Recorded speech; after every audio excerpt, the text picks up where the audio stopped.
everything I ate in Hong Kong.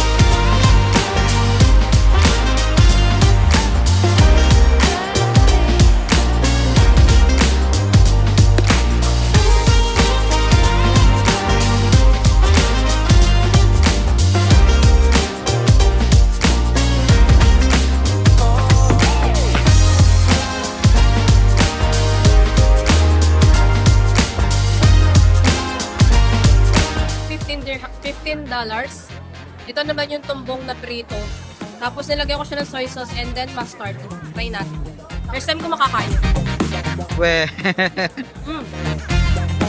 Pero hindi siya ng bulak-bulak. Okay.